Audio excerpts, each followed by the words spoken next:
Bismillahirrahmanirrahim. Assalamualaikum warahmatullahi wabarakatuh. Berita Al-Hijrah 6 Jun bersama saya Ardi Herman Marzi dan berikut tajuk utama untuk malam ini. Peternak ikan di 5 negeri rugi besar.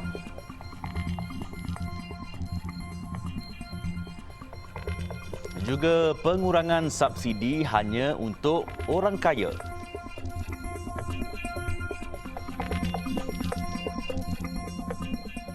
Tindakan pengusaha bengkel lori membina premis secara haram berhampiran Pangsapuri di SS13 Sumanjaya mengundang padah apabila ia dirobohkan Majlis Bandaraya Subang Jaya MBSJ. Blok premis yang dijadikan sebagai stor dan bengkel membaiki lori berkenaan dirobohkan sepasukan 40 anggota penguatkuasa MBSJ dan polis diraja Malaysia selama 2 jam bermula 10 pagi tadi. Pengarah Jabatan Korporat dan Pengurusan Strategi MBSJ, Muhammad Azli Miswan berkata, pihaknya menerima aduan daripada orang awam berhubung kegiatan pengusaha bengkel beroperasi secara haram sejak beberapa tahun lalu. Menurutnya, premis itu berada dalam kawasan tanah kerajaan dan pemilik tanah maupun penyewa Pangsapuri dilarang membina premis bagi aktiviti perindustrian maupun sebarang aktiviti komersial termasuk perusahaan bengkel tanpa kebenaran. Tetapi difahamkan dah cukup lama dah, beberapa tahun. Dan penduduk sini adalah menegur, tapi difahamkan mereka ni pun agak takutlah memandangkan mungkin ada ugutan ataupun mereka merasakan bahawa mereka terlalu hampir dengan tempat kejadian, jadi mereka merasakan keselamatan mereka tidak terjamin. Jadi kita buktikan pada hari ini bahawa MPSJ membantu di dalam memastikan tindakan penguasaan itu dilaksanakan dengan sebaik mungkin. Tambahnya, pihak MBSJ turut merobohkan beberapa struktur binaan lain termasuk stor dan tempat meletak kenderaan selain menyita sebuah tong roro serta kepala lori terbiar dan mengalihkan sebuah kereta mewah dari kawasan berkenaan. Proses merobohkan semua binaan itu dilakukan secara berperingkat bagi membolehkan pemilik premis berkenaan berpindah selepas notis terakhir dikeluarkan kepada mereka pada minggu lalu iaitu pada 29 Mei. MBSJ akan terus melaksanakan operasi sedemikian dari masa ke masa termasuk di kawasan komersial membabitkan lorong-lorong belakang di bangunan terbabit yang didapati terdapat pembinaan struktur haram. Sektor perikanan akuakultur di seluruh negara telah mengalami kerugian lebih RM438,000 setakat ini berikutan fenomena El Nino yang sedang melanda Malaysia. Ketua Pengarah Perikanan Datuk Adnan Husin berkata ia membabitkan 21 penternak di Pahang, Terengganu, Johor, selain Selangor dan Kelantan. Kerugian tertinggi dicatat di Pahang dengan nilai RM217,000, Terengganu lebih RM100,000, Johor RM50,000, selain penternak di Selangor dan Kelantan dengan kerugian lebih RM60,000. Bagi menangani masalah ini, Jabatan Perikanan telah menasihatkan penternak terutamanya yang berada di kawasan berisiko tinggi cuaca panas kering untuk menilai situasi semasa bagi memulakan pusingan baharu ternakan. Pertamanya kita meminta bagi kawasan-kawasan yang mempunyai resiko di mana sangka mereka mungkin terjejas akibat El Nino supaya menilai aktiviti ternakan mereka. Sekiranya mempunyai resiko yang tinggi, mereka mungkin perlu menjual hasil ternakan mereka sekiranya telah mencapai saiz pasaran. Ataupun sekiranya mereka belum memulakan ternakan, kita mencadangkan supaya mereka menilai situasi sama ada boleh diteruskan ternakan pusingan yang baru ataupun mereka bertahan sehinggalah cuaca ini benar-benar stabil. Kerana dalam cuaca panas apabila memasukkan benih-benih baru, risiko kematian itu adalah sedikit tinggi. Begitu juga kita nasihatkan peternak-peternak supaya mengurangkan kadar stock density ataupun kadar tebaran dalam sangka-sangka dalam kolam peternak-peternak aquaculture kerana pada cuaca panas ini risiko untuk kematian adalah tinggi dan juga risiko hebatkan penyakit juga tinggi apabila suhu air meningkat. Beliau ditemui media pada program Karnival Usahawan My Agropreneur Perikanan MYAP dan My Community Perikanan MYKP Zon Timur tahun 2023 di Dataran Bahtera Tok Bali Pasir Putih hari ini yang dirasmikan oleh Menteri Besar Kelantan Datuk Ahmad Yaakob. Mengulas lanjut, Datuk Adnan berkata pihaknya kini sedang mengumpul maklumat mengenai penternak yang terjejas untuk dibawa ke peringkat yang lebih tinggi. Selain turut mempertimbangkan untuk memberi bantuan benih kepada penternak yang terkesan apabila cuaca kembali reda. Jabatan Perikanan juga sedang giat memantau pendaratan ikan laut kerana khawatir bekalan akan terjejas berikutan cuaca yang sedang berlaku ketika ini. Garis kemiskinan negara tidak boleh diukur berdasarkan tahap pendapatan rakyat semata-mata. Penganalisis ekonomi dari Insif University, Profesor Dr. Baharum Abdul Hamid berpandangan ia seharusnya perlu lebih realistik dengan mengambil kira kos sara hidup selain kajian dan penilaian yang bersifat setempat dan pelaksanaan yang holistik. Jelas Profesor Dr. Baharum, ia adalah disebabkan pendapatan, kos perbelanjaan harian, tanggungan, hutang rakyat adalah berbeza-beza, termasuklah aktiviti sosioekonomi dan jurang pembangunan di setiap daerah, bandar atau negeri. Lebih menggusarkan katanya apabila garis kemiskinan negara dengan kadar had kifayah yang dilapor tidak selari. Garis kemiskinan ini dilihat agak tidak realistik dan mungkin sudah lapuk. Pertama, kita mempunyai keadaan ekonomi yang tidak seimbang di antara negeri maupun di antara bandar dan luar bandar. Apabila kita melihat kepada garis kemiskinan, kita juga jangan lupa bahawa pendapatan hanyalah salah satu daripada petunjuk. Pendapatan dianggap sebagai satu flow ataupun aliran pendapatan. Kita juga harus mengambil kira mengenai kekayaan yang dimiliki atau harta yang dimiliki dan juga liability ataupun tanggungan yang dimiliki. Justru itu katanya melalui dapatan kajian dan penilaian yang dibuat secara spesifik, ia sekaligus membantu kerajaan dalam menentukan subsidi bersasar dan diagihkan secara telus, adil dan saksama. Apa yang dikhawatiri adalah jika kita menggunakan satu garis kemiskinan hanya mengambil kira pendapatan keluarga atau isi rumah, ianya mungkin sedikit tersasar. Golongan yang benar-benar memerlukan mungkin akan terpinggir, manakala mereka yang tidak memerlukan pula akan menikmati sesuatu yang bukan hak ataupun milik mereka. Beliau dalam pada itu berharap kerajaan dapat mengkaji dan meneliti kaedah pengukuran baharu itu dengan lebih cepat bagi menggantikan pendapatan garis kemiskinan PGK yang mengukur kemiskinan mutlak dan adil. Kita tidak mahu wujud keadaan di mana kita berbangga mengenai sifar miskin tegar ataupun berjaya mengurangkan kadar kemiskinan, namun ianya hanyalah angka di atas kertas atau sekadar retorik di mana realitinya ramai rakyat yang sengsara di luar sana. Jadi saya harap kita dapat melihat ini dalam satu konteks yang jujur dan kita melaporkan apa saja kemajuan secara jujur. Berdasarkan Jabatan Perangkaan, kadar kemiskinan dalam PGK yang digunapakai ketika ini ialah RM2,208 bagi isi rumah dan bagi miskin tegar RM1,169 setiap isi rumah. Sehingga 28 Februari lalu, IKASIH merekodkan terdapat seramai 427,213 ketua isi rumah KIR. Daripada jumlah itu, seramai 124,519 KIR di bawah kategori miskin tegar dan 302,694 KIR pula di bawah kategori miskin. Kira-kira 5,650 pemilik unit di 4 blok Pangsapuri kos rendah di Bandar Tun Razak yang semakin uzur bakal memiliki kediaman baru yang lebih kondusif dan selesa. Isteri Perdana Menteri Datuk Seri Dr. Wan Azizah Wan Ismail berkata projek penswastaan pembangunan semula Pangsapuri kos rendah khusus untuk golongan B40 itu akan dilaksanakan dalam 2 fasa dengan yang pertama dijangka siap pada 2026 manakala yang kedua pada 2030. Alhamdulillah saya rasa puas hati kerana progres ini saya diberitahu ada kehadapan sikit. It's a bit faster, lebih maju daripada lebih cepat lagi daripada apa yang dijangkakan. Dijangka pihak saya katakan dalam masa 4 tahun dia diberikan masa 2026 insya-Allah.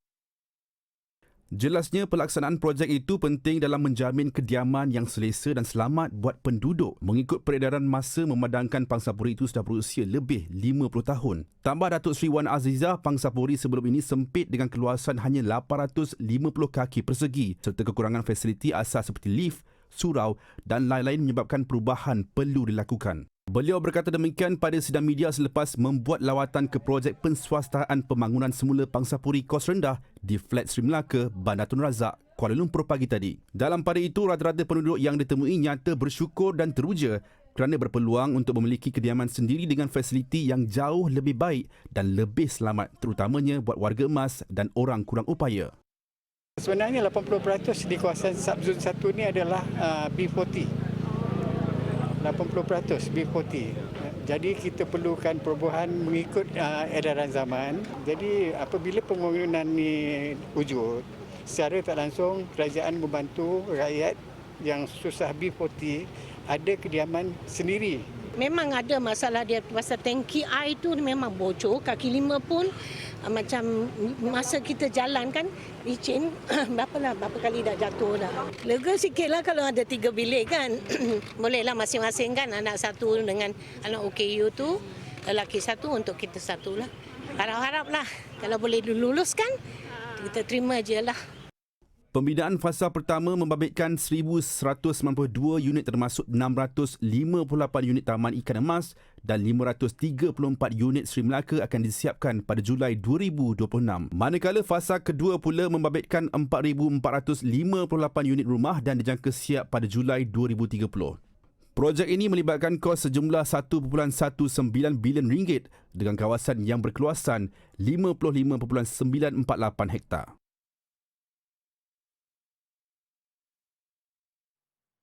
Isu pengurangan subsidi dan bantuan tidak akan menjejaskan rakyat di negara ini daripada golongan B40 dan M40.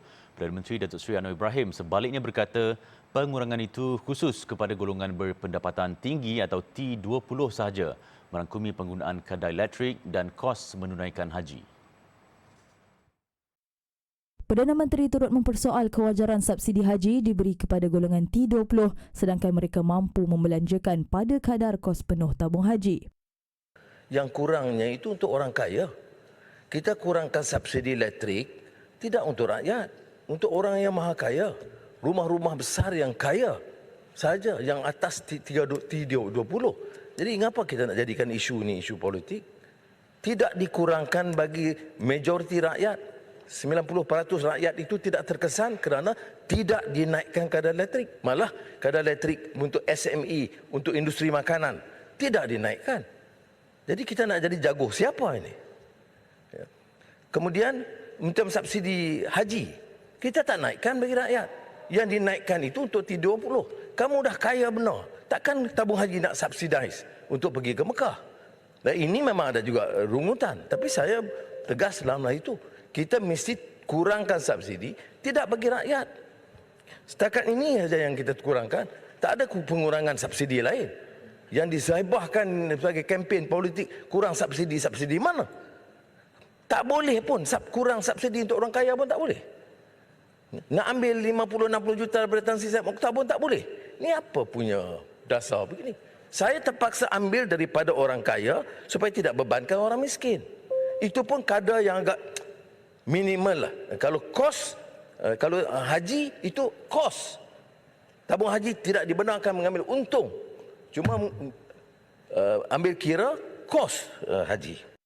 Beliau menjawab soalan Datuk Dr. Razi Jidin mengenai pendekatan pengurangan pemberian subsidi yang membebankan rakyat.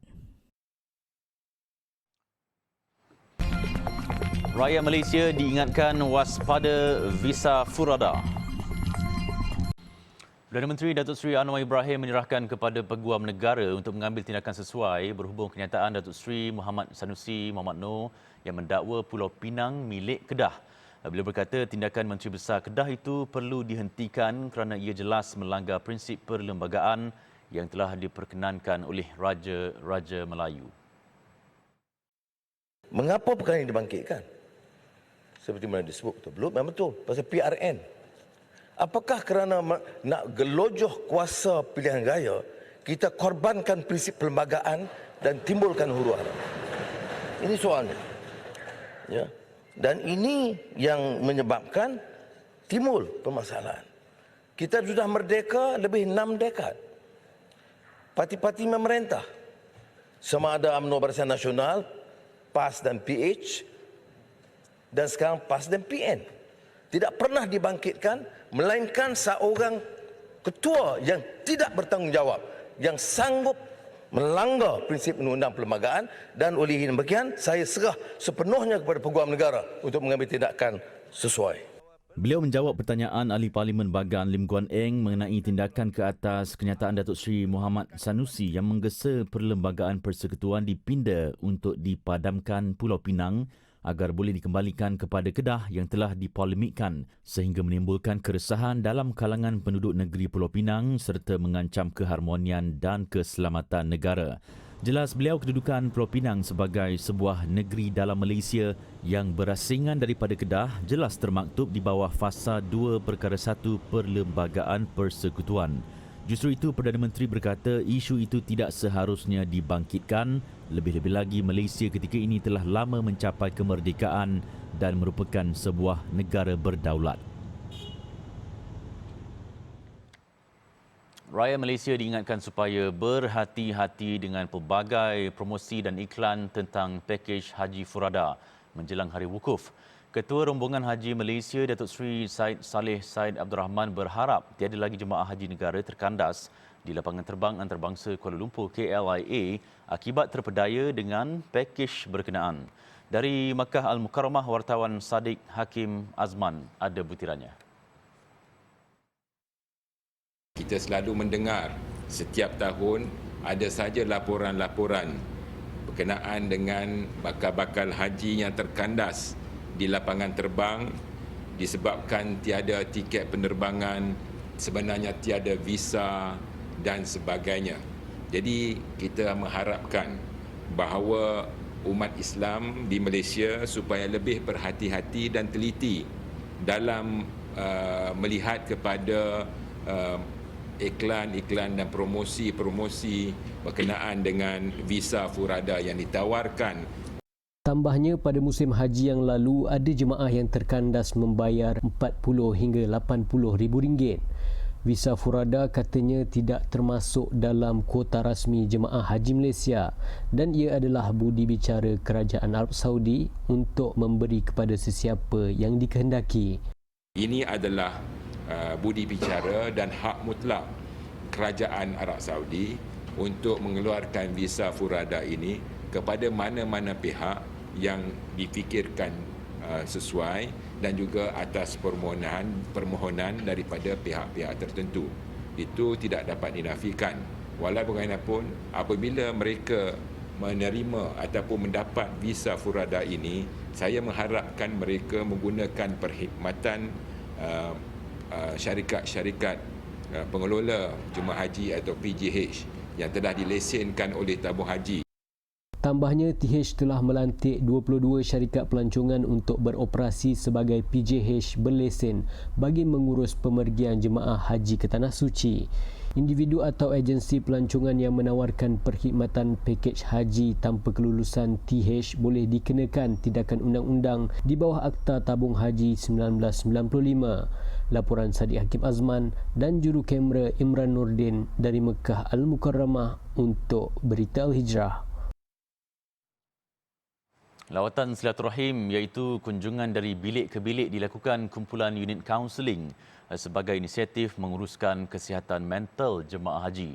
Pengurus unit itu Muhammad Hanif Napi berkata tindakan itu dilakukan ekoran ada antaranya berdepan masalah dengan rakan sebilik selain masalah melibatkan hubungan suami isteri. Sebab tu yang kita terapkan berkaitan dengan unsur-unsur redha, unsur-unsur syukur, unsur-unsur dalam kita mempunyai perhubungan yang baik dalam saudara se-Islam kita dan sebagainya. Dan mereka jemaah haji pun dengan kita membawa perkara-perkara tersebut, mereka lebih cepat untuk orang kata apa, celik akal, ada insight berkaitan dengan isu yang dihadapi lah.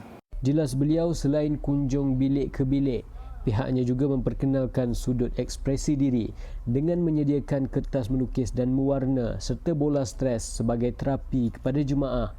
Unit kaunseling bagi operasi haji Tanah Suci 1444 Hijrah terdiri daripada 8 orang daripada anggota tabung haji, Kementerian Kesihatan dan Jabatan Kebajikan Masyarakat.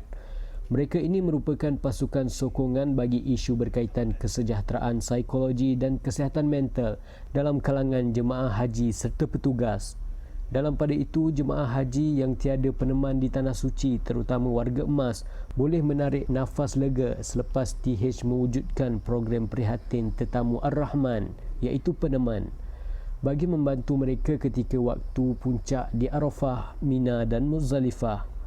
Menerusi program itu, jemaah haji yang terpilih antaranya akan diberikan bantuan iringan termasuk ketandas selain melaksanakan ibadat. Jemaah Haji Malaysia diseru supaya mengambil pengajaran daripada kesatuan serta perpaduan umat Islam semasa mengerjakan rukun Islam yang kelima itu. Yang di-Pertuan Agong Al-Sultan Abdullah Riayatuddin Al-Mustafa Billah Shah bertitah, Perhimpunan Haji merupakan satu manifestasi syiar perpaduan ummah yang maha agung dan boleh dijadikan tauladan serta pengajaran di negara ini.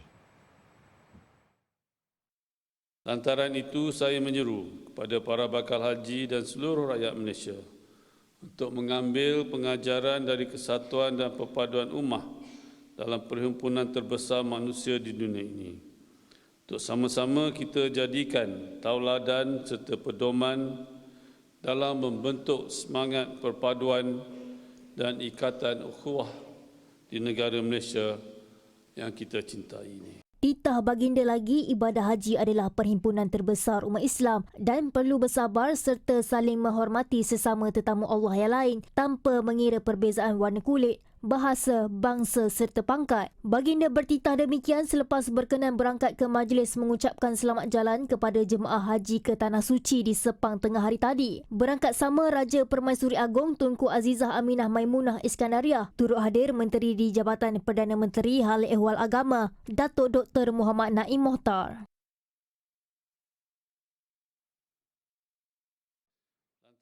Dalam pada itu, Seri Paduka Baginda turut mengingatkan kesemua jemaah haji Malaysia untuk mengambil peluang keemasan tersebut supaya beribadah dan beramal sepenuh hati. Jangan pula kita pergi sana sibuk nak ambil gambar, nak berselfie, bershopping. Kadang-kadang kita terlupa rukun-rukun kita untuk menunaikan ibadah ini. Ini ingatan yang cukup perlu diingat sentiasa, kalau tidak batal kita punya rukun haji kita. Fokus betul-betul. Jangan sibuk nak bercakap. Selain itu, baginda juga bertitah agar jemaah bersama-sama menjaga fasiliti yang disediakan TH sebaik mungkin dan sentiasa menjaga kesihatan memandangkan faktor suhu panas di Tanah Suci itu. Selepas ini, ibu tekuk 3 anak hingga mati. Seorang wanita ditahan selepas didakwa membunuh 3 anak perempuannya yang masih kecil di sebuah unit pangsapuri di Hong Kong. Kanak-kanak perempuan berumur 2, 4 dan 5 tahun ditemukan tidak sedarkan diri di atas katil yang sama. Polis bekerja ke lokasi kejadian di flat Sham Shui Po selepas menerima panggilan daripada wanita itu yang memberitahu polis bahawa anaknya dibunuh oleh suaminya. Wanita itu dan suaminya berpisah kira-kira setahun lalu, namun polis percaya wanita terbabit melakukan pembunuhan itu. Suspek dikatakan ada menghubungi ibunya tentang dia membunuh ketiga-tiga anak perempuannya sebelum menukar kenyataan kepada polis bahawa suaminya yang menamatkan riwayat anak mereka. Terdapat kesan darah pada hidung dan mulut mangsa. Kanak-kanak itu disahkan meninggal dunia di hospital. Selepas 4 hari bertarung nyawa, akhirnya Muhammad Tamimi, kanak-kanak lelaki berumur 3 tahun, meninggal dunia. Dia ditembak di kepala oleh tentera Zionis. Muhammad Tamimi dan bapanya ditembak ketika meninggalkan rumah mereka di perkampungan Nabi Saleh dekat tebing barat. Tentera Israel berkata, tentera melepaskan tembakan ketika mengejar 2 lelaki bersenjata yang sebelum itu menembak ke arah penempatan Yahudi. Dalam satu kenyataan selepas kejadian itu, tentera Israel menyatakan kekesalan kerana menembak bukan pejuang Palestin. Aktivis dan wartawan Palestin Bilal Tamimi yang turut cedera berkata, tentera Israel sedang menunggu untuk menyerang hendap sebuah kereta di pintu masuk Nabi Saleh dan melepaskan tembakan ketika kenderaan itu menghampiri lokasi. Susulan kejadian, kanak-kanak yang menjadi mangsa dibawa dengan helikopter tentera Israel ke Hospital Kanak-kanak Safra di Israel untuk rawatan lanjut. Bapa Tamimi, Haitham, kini dibenarkan keluar dari hospital di Palestin dan difahamkan sempat melawat anaknya di Israel sebelum mangsa meninggal dunia. Timbalan Gubernur Wilayah Badakhshan, Afghanistan terbunuh dalam satu letupan kereta. Nisar Ahmad Ahmadi bersama pemandunya terbunuh manakala 6 orang awam cedera. Namun sehingga kini masih belum ada pihak yang mengaku bertanggungjawab. Pengumuman ini disifatkan sebagai serangan balas besar pertama ke atas pegawai Taliban dalam tempoh beberapa minggu kebelakangan ini. Ia ekoran pentadbiran Taliban ketika ini giat melakukan serbuan terhadap anggota Daesh yang didakwa melakukan beberapa serangan besar di pusat bandar Kabul. Daesh juga menyasarkan bangunan kerajaan termasuk serangan yang membunuh Gubernur Wilayah Utara Balkh pada Mac. Sekian untuk malam ini. Banyak lagi kandungan berita Al-Hijrah menerusi platform media sosial seperti di Facebook, di Twitter, YouTube, Instagram dan juga TikTok. Dan jangan lupa layari alhijrahnews.com untuk laporan berita dalam dan luar negara serta artikel eksklusif. Saya Adi Herman, kita jumpa lagi. Satukan ummah dengan ilmu bagi memperkasa Malaysia Madani. Assalamualaikum warahmatullahi wabarakatuh. Selamat malam.